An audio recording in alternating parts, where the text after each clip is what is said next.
Mbote, mbote, mbote, salut à tous les chrétiens du monde entier. Je vous salue par l'amour de Christ et par l'amour de notre Père Céleste qui nous a créé tout le monde parmi nous les humains.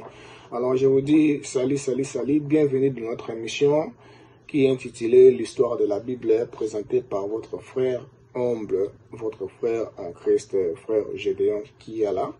Alors, pour essayer le coup l'épisode de Nabiso Yami Balé, il y a liboso épisode de boso to lobelaki biblia euta wapi tant que toi les ba Christo tout temps que biblia ka citoyer ba ka biblia eutaki na neto comprenez que biblia eutaki na ba israélien et puis nan ndenge lelo comme na niveau na biso oyo to zelango.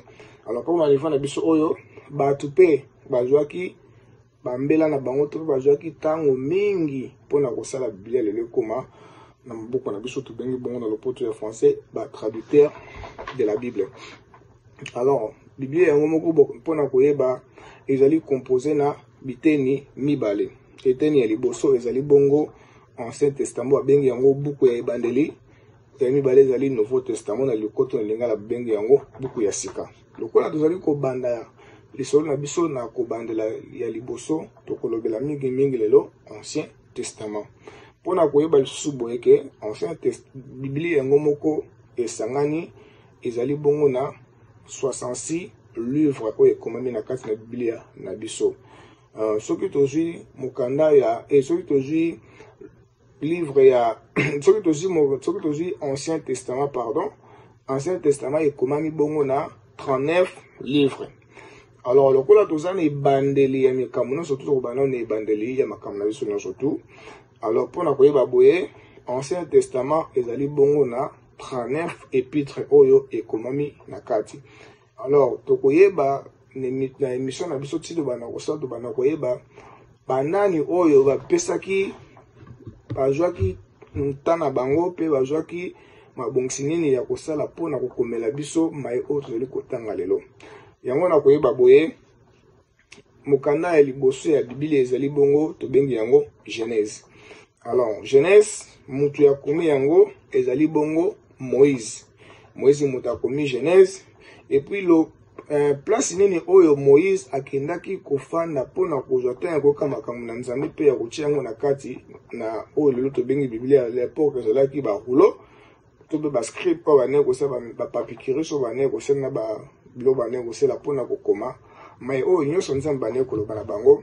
Alors Moïse place oyo akendaki kosala kokoma livre wana ya Genèse ezalaki bongo na biliki oyo babengi na lopoto ezali bongo désert.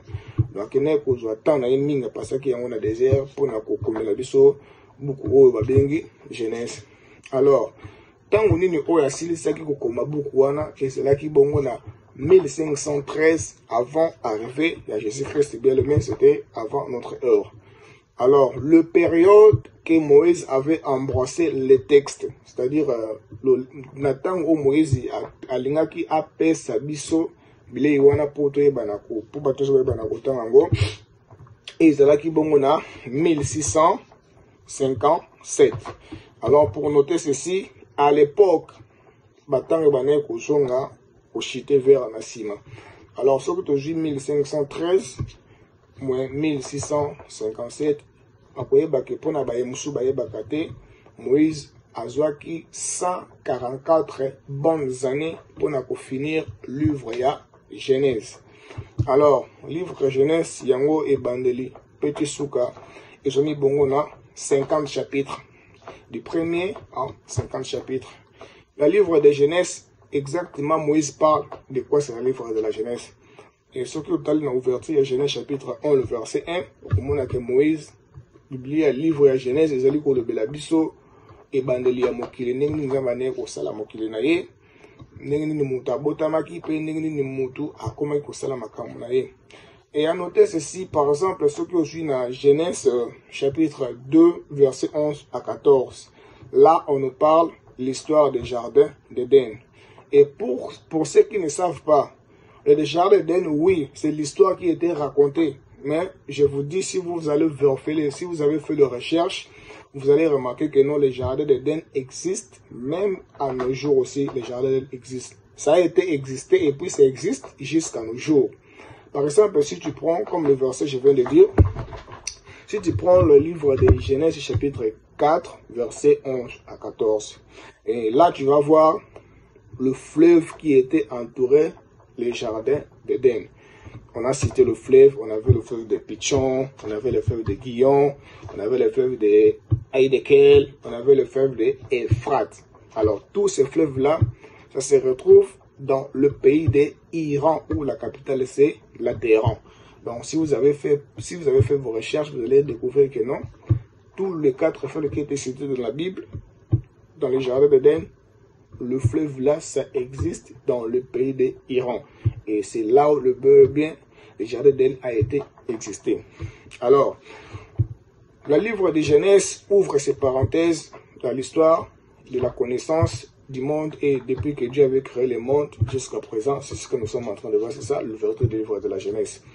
Et ndenge nautaki koloba, c'est-à-dire ba traducteur nde baidaki biso to balelo na ko tanga makomi to zanango kati na biso ba Kristo pona koyeba boye eke bato mingi base poser ba question ko ba ke no ate Biblia eza maloba ya Nzambe, eza maloba ya bato.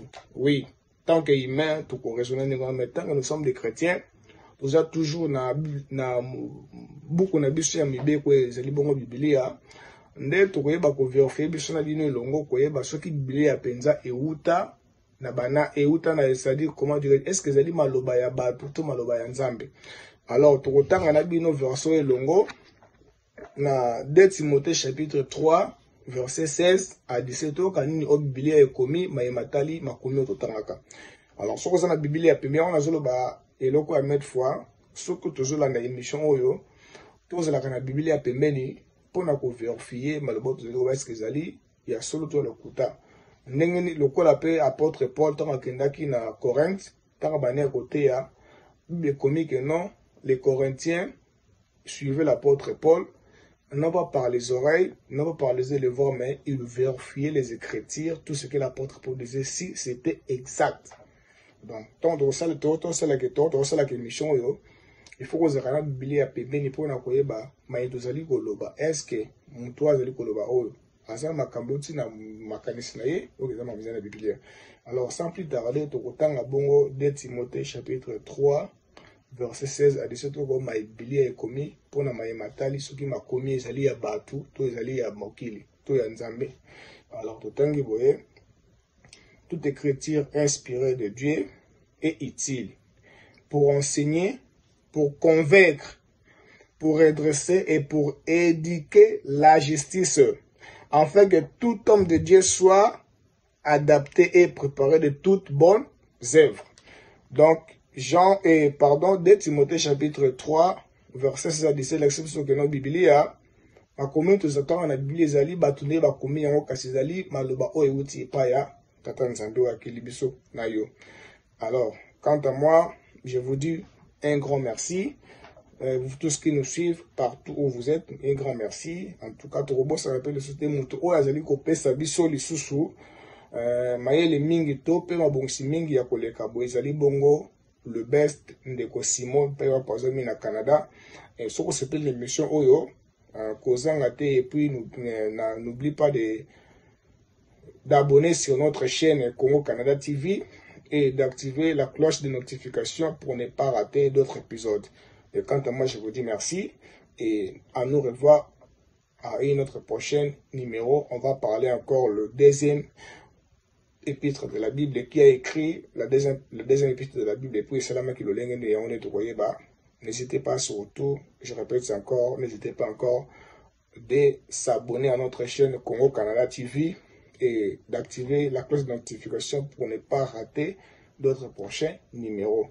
Tikaete kimia mokoli tata Nzambe ezalaka na bota na biso banso yango tolobi boye soki o s'abonner na chaîne na biso eke pour constater le comment soit des reproches aux gens comme la biso na bande de filet les caravana to na côté ba comme un message pour na malasime te ba na ko bon c'est les sous malamu tika ete Nzambe azala na takamba bota na biso banso. Merci.